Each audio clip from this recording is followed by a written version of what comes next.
E aí pessoal, tudo bem? Gente, vai continuar aí a sequência aí no estudo dos triângulos aí, tá? Nas aulas anteriores nós falamos um pouco aí da soma dos ângulos internos, vimos aí um pouco também dos ângulos externos e a gente vai dar sequência agora trabalhando ainda com esses ângulos externos e calculando essas medidas desconhecidas. Então no primeiro exemplo aqui, pode notar que nós temos um triângulo, porém eu não tenho nenhuma medida interna. As três internas aqui são desconhecidas, mas a partir do momento que eu tenho medidas externas, eu posso encontrar as medidas dos ângulos internos aqui. Então, se vocês analisarem, nós temos um ângulo de 120 graus. Esse ângulo de 120 com esse ângulo aqui forma um ângulo de meia volta, 180 graus. Então, se aqui tem 120, nós temos 60 graus aqui para completar meia volta. Lá no ano passado, no sétimo ano, nós vimos aqueles ângulos que são chamados opostos pelo vértice. Por que oposto pelo vértice? Então, se a gente lembrar, o vértice é isso aqui, esses dois ângulos são opostos, e quando um ângulo é oposto pelo vértice, eles apresentam a mesma medida. Então, automaticamente, nós temos um ângulo aqui de 50 graus por causa dessa medida do ângulo externo. Agora, se vocês notarem, tem um ângulo de 60 e um ângulo de 50.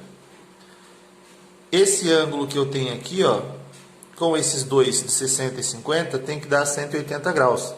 Notem que, somando os dois, eu tenho 110. Então, 110 para 180, falta 70 graus. A partir do momento que eu encontrei esse ângulo aqui, eu vou aplicar essa mesma propriedade de ângulos opostos pelo vértice, tá?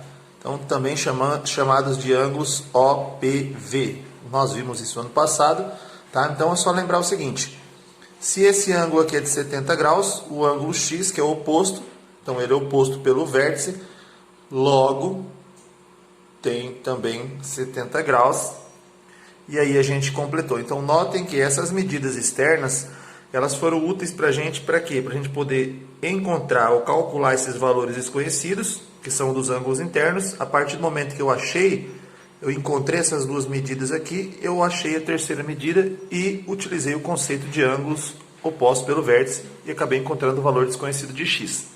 Tá? No exemplo 2, nós temos dois ângulos internos, um de 80 graus e um de x, mas me falta esse terceiro ângulo. Com essas medidas que eu tenho aqui, não há possibilidade de eu encontrar esse ângulo aqui para calcular o externo. Mas, de acordo com a propriedade que eu passei para vocês na aula anterior, a soma de dois ângulos internos de um triângulo tem que ser a mesma do ângulo externo. Então, quer dizer, 2x, que é esse ângulo externo aqui, ele é semelhante ou é igual, congruente, à soma desses dois, 80 mais x. A partir disso, uma equação do primeiro grau, 2x, esse x vem com sinal inverso, igualamos a 80. 2x menos x, 1x igual a 80. Então, na realidade, o x vale 80 graus. Bom, se o problema pedir somente o valor de x, ele finaliza aí.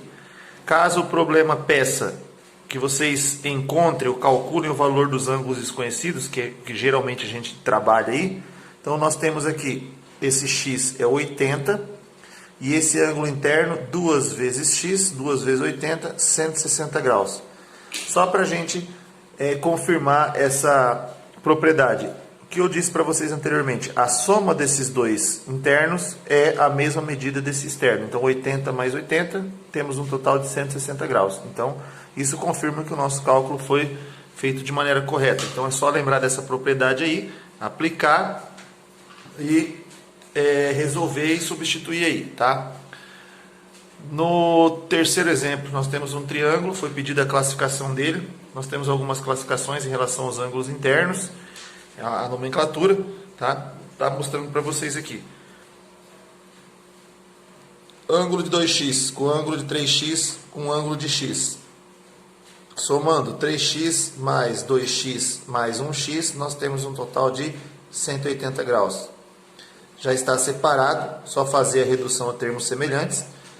Então são 6x no total, igual a 180. X igual, resolvendo a equação do primeiro grau, o 6 passa para cá dividindo.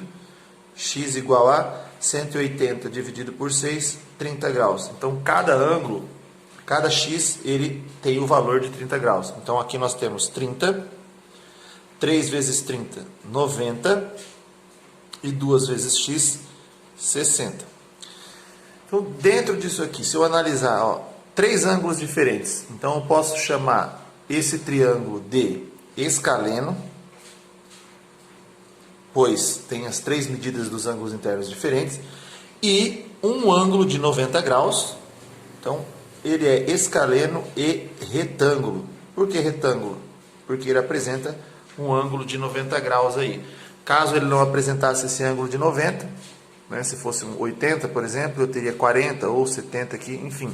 Aí ele seria acutângulo, porque teriam 3 ângulos internos menores que 90 graus. Apareceu de 90 graus aqui, já é triângulo retângulo. E também escaleno, justamente por todos os ângulos serem diferentes.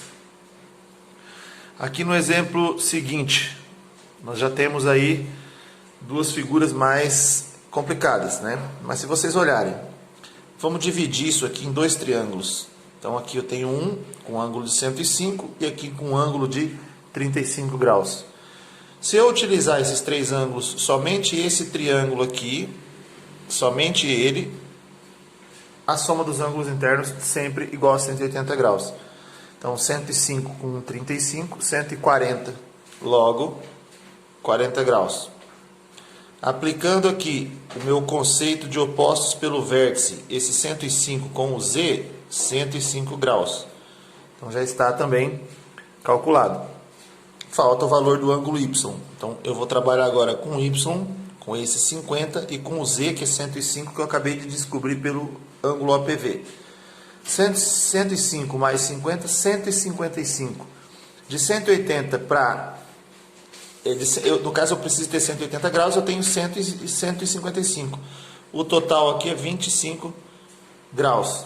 Então, 25 mais 105, 130, com 50, 180 graus. No exemplo seguinte, vamos fazer aí pelo mesmo conceito. Eu não posso começar por aqui, tá? Até poderia, né, por causa do 100, mas então vamos para cá, porque eu já tenho 2 ângulos fornecidos aqui. Então vamos trabalhar com eles. 50 mais 100 são 150. O y, logo 30 graus. Por que 30? 30 mais 100 mais 50, nós temos um total de 180 graus nesse triângulo aqui. Agora eu aplico a mesma propriedade aqui dos ângulos opostos pelo vértice. Se aqui eu tenho 100, esse que é oposto, embora eu não tenha pedido para calcular, mas eu tenho que ver se há necessidade. Então, nesse caso, há uma necessidade de se calcular esse ângulo para que eu possa descobrir o valor de x. Então, aplico esse conceito de OPV. Então, aqui é 100. Aqui também vai ser 100, porque eles são opostos, né? Nosso vértice está aqui. E aí eu vou trabalhar somente com quem? Com o nosso outro triângulo aqui. Só esse triângulo agora, porque o primeiro ele já foi calculado. Então, vamos lá. Esse ângulo de 40 graus, mais o 100 que nós acabamos de descobrir, porque são aqui opostos, 140. Para completar 180 graus, aqui falta 40 graus. Então, se vocês notarem, 2 ângulos iguais, né? Esse triângulo vai ser um triângulo isósceles. Por quê? Porque eu tenho 2 ângulos iguais. Eu não pedi para classificar, como foi pedido somente para descobrir as medidas, vocês só iam fazer só isso aqui e terminar. Caso eu tivesse pedido para classificar, eu poderia atribuir letras aqui, A, B, C, e aqui D e E. Então, se eu pegar, nesse caso, o triângulo ABC, como eu disse para vocês, 2 ângulos internos iguais, então ele é isósceles, e o ângulo CD e E, no caso o triângulo CDE, caso eu pedisse, ó, 3 medidas de ângulos internos diferentes, ele seria escaleno, tá? Então, já fica a dica aí, é só vocês lembrarem. Caso o problema peça, vocês vão ter que classificar o triângulo. Se não pedir, vocês vão calcular o valor de x e o valor dos ângulos internos. Beleza? Então, espero que vocês tenham entendido bem aí. Na próxima aula, eu estarei explicando mais alguns exemplos semelhantes a esse.